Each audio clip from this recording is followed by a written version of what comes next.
How to turn off file extensions on Microsoft OneDrive. Hello guys, so all what you have to do is simple. Just go to OneDrive. As you can see, this is the home page.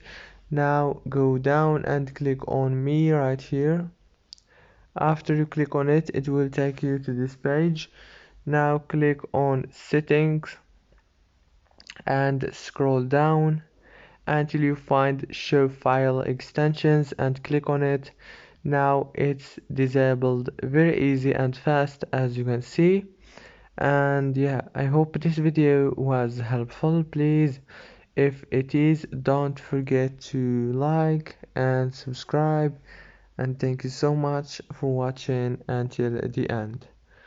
See you later.